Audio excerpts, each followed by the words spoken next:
사랑하는 성도 여러분, 은혜의 시간으로 여러분을 초대합니다.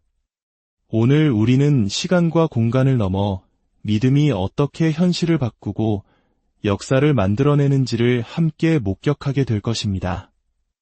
이 말씀을 듣기 전 잠시 좋아요와 구독을 눌러주시면 이 귀한 복음이 더 많은 영혼에게 닿는 일에 동역하게 되시는 겁니다. 여러분의 손길 위에 하나님의 크신 축복이 함께하길 기도합니다. 오늘 여러분과 나누고 싶은 이야기는 바로 이것입니다. 기적의 시대는 다시 우리 곁에 와 있습니다. 성경을 손에 들고 그 페이지를 넘기다 보면 우리는 곧장 한 가지 놀라운 사실과 마주하게 됩니다. 구약의 선지자들로부터 신약의 사도들에 이르기까지 성경의 모든 페이지는 우리와 같은 평범한 사람들의 삶 속에서 역사하시는 하나님의 기적적인 손길로 가득 차 있다는 사실입니다. 나사렛 예수님의 이야기, 그의 제자들과 사도들의 이야기, 그리고 초대 교회 성도들의 삶을 깊이 들여다보십시오. 그들의 삶의 거리에는 언제나 기적이 일상이었습니다. 왜 그랬을까요? 그들은 기적이 일어날 것을 기대했기 때문입니다. 그들은 기적이 일어날 것을 믿었고 기적이 일어날 것이라는 하나님을 향한 굳건한 믿음을 가지고 있었습니다. 그 믿음에 응답하시어 하나님께서는 당신의 손을 펴시고 초자연적이고 기적적인 능력으로 어디에서나 역사하셨습니다. 하나님께서는 움직이시고 말씀하시고 사람들을 죄와 질병의 속박에서 자유롭게 하셨습니다. 성경 전체에서 우리는 위대한 믿음을 가졌던 남자와 여자, 심지어 어린 소년 소녀들의 이야기를 읽게 됩니다. 성경 속에서 누군가가 믿음을 가졌을 때, 믿음으로 움직였을 때, 그리고 믿음으로 행동했을 때 하나님께서는 언제나 기적을 행하심으로 응답하셨습니다. 그것은 참으로 살아있기에 가슴 벅찬 시대였습니다. 기적이 밤낮을 가리지 않고 어디서나 일어났기 때문입니다. 그리고 저는 오늘 담대하게 선포합니다. 기적의 시대는 바로 오늘 다시 우리에게 돌아왔습니다. 저는 5개 대륙을 다니며 이 복음을 전했습니다.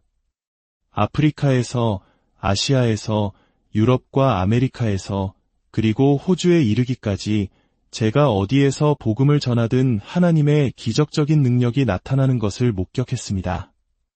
사람들이 예수 그리스도의 복음의 능력에 귀를 기울이고 말씀을 들으며 그들의 믿음을 풀어놓을 때 온갖 종류의 죄로부터 구원받고 모든 질병으로부터 치유받는 것을 보았습니다. 사랑하는 여러분, 당신이 믿음으로 행동할 때 하나님께서는 기적을 행하시도록 움직이십니다. 나아만 장군이 믿음으로 행동하여 7번 몸을 씻었을 때 그의 나병이 깨끗해졌습니다. 모세가 믿음으로 행동하여 그의 지팡이를 내밀었을 때 홍해가 갈라졌습니다. 여호수아가 믿음으로 행동하며 태양을 향해 멈추라 명령했을 때 태양이 멈춰섰습니다. 그들이 믿음으로 행동했을 때 하나님은 기적을 행하셨습니다. 성경 속 인물들을 위해 하나님께서 행하셨던 그 일들을 오늘 당신이 믿음으로 행동한다면 당신을 위해서도 행하실 것입니다. 당신의 믿음은 하나님을 움직이게 할 것입니다. 그분은 행동하실 것이며 당신을 자유롭게 하고 당신을 치유하고 당신을 머리끝부터 발끝까지 새로운 피조물로 만드실 것입니다. 이 사실을 믿으신다면 마음으로 함께 아멘을 외쳐주십시오. 이제 우리는 믿음의 한 세대가 다음 세대에게 어떻게 그 유산을 물려주는지에 대한 놀라운 이야기 속으로 들어가 보려 합니다. 이것은 20세기 기적사역의 거장으로 불렸던 오럴 로버츠 목사님과 그의 곁에서 믿음의 거인으로 성장하게 될 한 젊은이 케네스 코플랜드에 대한 이야기입니다. 1966년 케네스 코플랜드라는 30세의 젊은이가 있었습니다. 그는 아내 글로리아와 함께 오럴 로버츠 목사님의 파트너 세미나에 참석했습니다. 바로 그 자리에서 주님께서는 그의 마음에 말씀하셨습니다. 나는 내가 다시 학교로 돌아가길 원한다. 그리고 그는 1967년 1월 오럴 로버츠 대학교에 입학하게 됩니다. 바로 그 무렵 오럴 로버츠 목사님은 동역자이자 수석 조종사였던 밥 드이스에게 이렇게 말했습니다. 밥, 이 캠퍼스 어딘가에 우리 사역에 꼭 맞는 부조종사가 될 사람이 있다는 강한 느낌이 드네. 주님께서 그 사람을 우리에게 보내주시도록 함께 기도합시다. 얼마 지나지 않아 밥이 흥분된 목소리로 오럴 목사님을 찾아왔습니다. 목사님, 우리가 찾던 그 사람을 찾은 것 같습니다. 텍사스 포트워스에서 온 케네스 코플랜드라는 젊은이입니다. 그는 상업조종사 자격증도 있고 제가 우리 비행기에서 테스트 비행도 해보았는데 아주 훌륭합니다. 이렇게 해서 케네스 코플랜드는 오럴 로버츠 사역팀의 일원이자 그의 부조종사가 되었습니다. 하지만 그의 진짜 훈련은 조종석이 아닌 다른 곳에서 시작되었습니다. 그의 주요 임무 중 하나는 집회 장소에 마련된 환자들을 위한 특별 천막에서 봉사하는 것이었습니다. 그곳은 앰뷸런스에 실려온 중증 환자 약 200여 명을 수용하는 곳이었습니다. 그들 중 다수는 너무 위중하여 본 집회에 참석하는 것조차 어려웠습니다. 케네스의 역할은 오럴 로버츠 목사님이 기도하러 오시기 전에 그들에게 설교 말씀을 요약해주고 그들의 마음을 준비시키는 것이었습니다. 곧 목사님께서 여러분에게 오셔서 안수하실 겁니다. 그분이 당신을 만지거나 말씀하실 때 마음을 열고 준비하십시오. 어떤 편견도 갖지 마십시오. 성령의 기름 부음이 그분과 함께 하실 겁니다. 케네스는 매일 밤 그곳에서 사역하며 믿음이 실제로 어떻게 역사하는지를 바로 곁에서 지켜보았습니다. 그러던 어느 날 밤이었습니다. 천막 안에는 암으로 죽어가고 있는 한 남자가 들것에 실려 있었습니다. 케네스는 그를 보며 마음속으로 오럴 목사님은 이 사람을 위해 어떻게 기도하실까? 라고 생각했습니다. 그때 오럴 목사님이 케네스에게 다가와 말했습니다. 내가 기도하지 않을 걸세. 케네스는 충격을 받은 표정을 지었습니다. 그러자 목사님은 이어서 말했습니다. 자네가 그를 위해 기도하게. 케네스는 당황하며 되물었습니다. 제가요? 제가 어떻게 해야 합니까?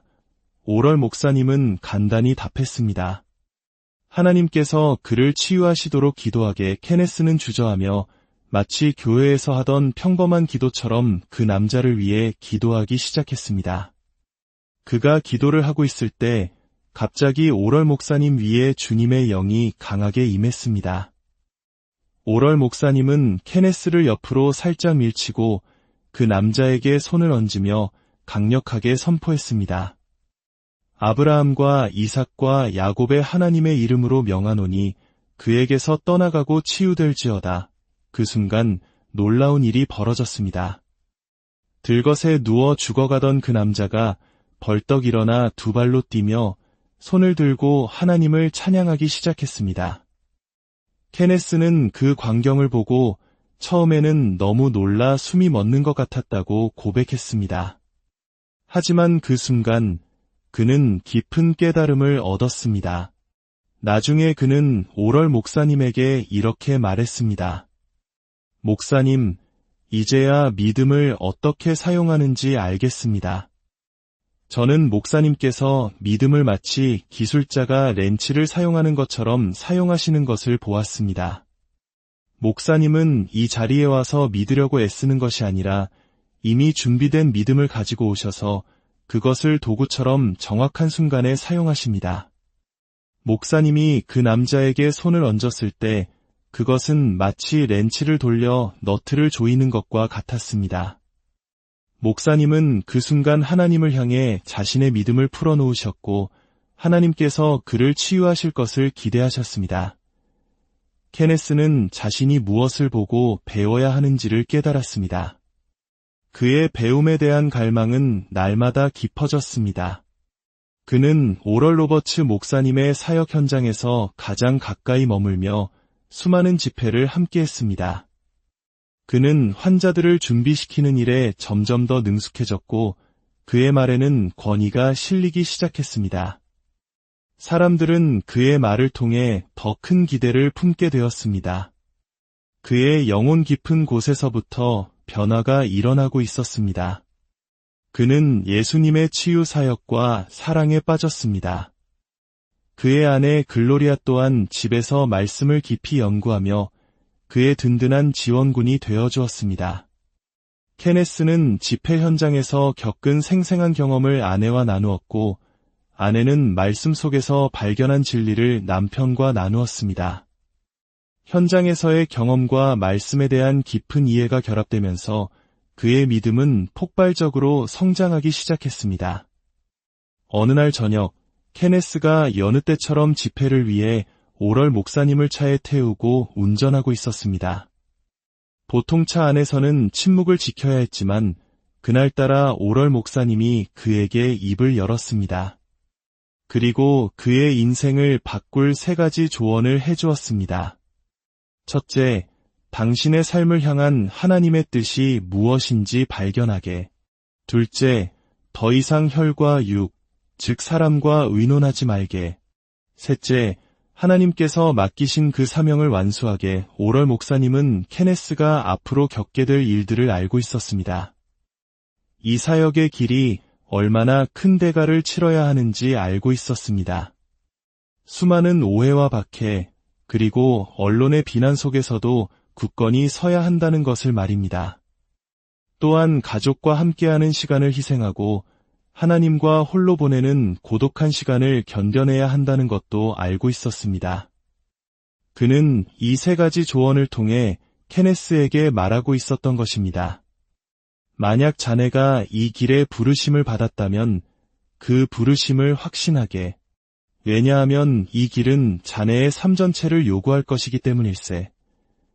케네스는 오럴 로버츠 대학교에서 학문적인 지식뿐만 아니라 대부분의 학생들이 결코 얻을 수 없는 귀한 것을 얻고 있었습니다.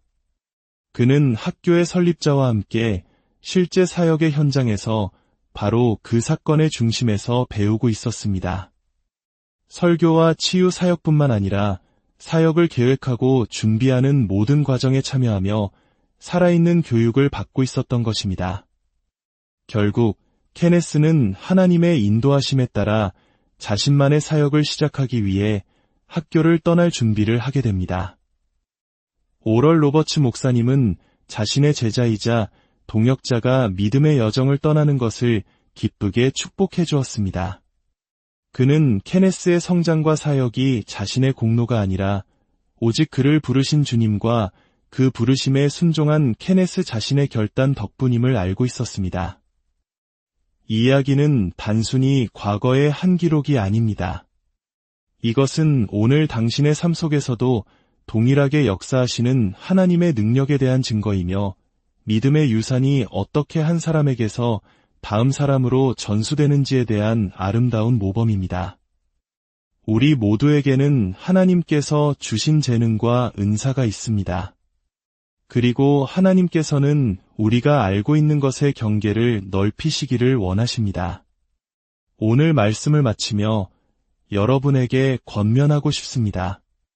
이번 한 주 당신의 믿음의 목표를 정하십시오. 하나님께서 당신이 무엇을 하기를 원하십니까?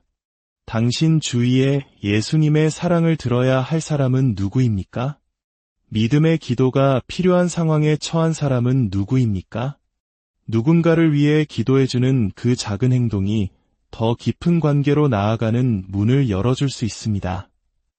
우리가 예수님과의 관계 속에서 진정한 긍휼함을 가질 때, 그리고 그것을 나누기 원할 때 하나님께서는 더 많은 문을 열어주십니다.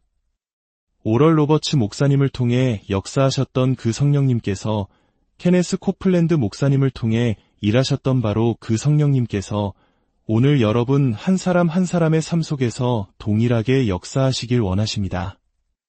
여러분의 삶에 하나님의 기적이 늘 함께 하시기를 주님의 이름으로 간절히